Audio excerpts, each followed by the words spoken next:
Y'all, this is one of the wildest nights I've ever lived through, and I still think about it to this day. So check it. Me and my homeboys decided to hit the club one Saturday night. Nothing special, just trying to have a good time. We walk in, the music's bumping, people are dancing, drinks are flowing everywhere. But the second I stepped through that door, something felt off. I couldn't put my finger on it. The energy just wasn't right. It wasn't like a normal club night, y'all. Usually when you walk in, everybody's hyped, everybody's loose. But this night, it was like two different rooms in the same building. One side was lit up, dancing, having fun like always. But the other side, people were dressed different, quiet, emotional.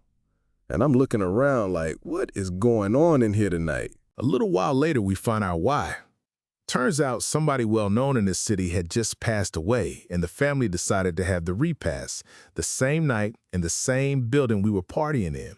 So now you got one side of the club celebrating the man's life, mourning him, hugging each other, crying, and my homeboys acting like it's just another regular Saturday night. At one point, we end up running into the brother of the man who had passed. We're talking, everything's cool. He's telling us a little about his brother. We're nodding along, giving our condolences. Everything seems fine. Until my homeboy's brother, who had been drinking all night, mind you, decides to open his mouth. He looks the man dead in his face and says, "Yeah, I knew your brother.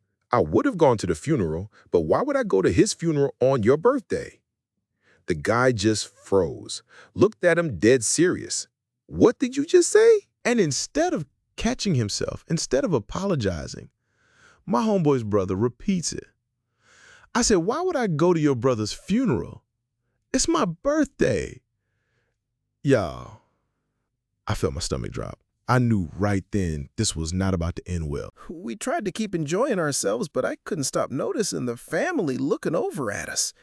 Every single time I turned around, somebody from that side of the room was staring straight at my homeboy's brother.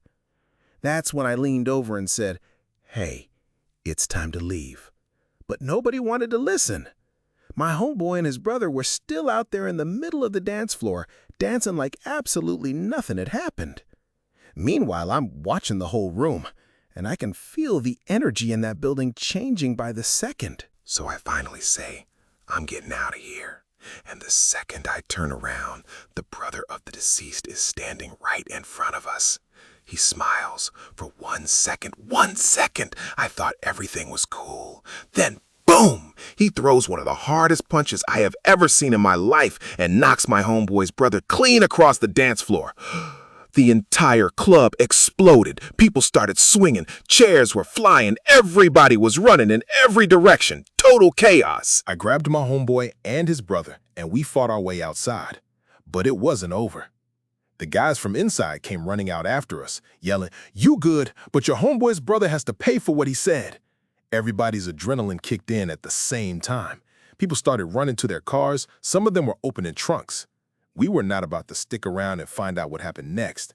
We jumped in my car, and all of a sudden, the same dudes who'd been partying and drinking all night were stone cold sober, saying, "Man, let's drive to the beach and hide out." I looked at them and said, "We are not driving to no beach." This happened because somebody couldn't stop talking. That man's brother just passed away, and instead of showing some respect, you kept running your mouth. Eventually, the police showed up and shut the whole party down. We linked up with some other friends, made sure everybody got out safe, and called it a night.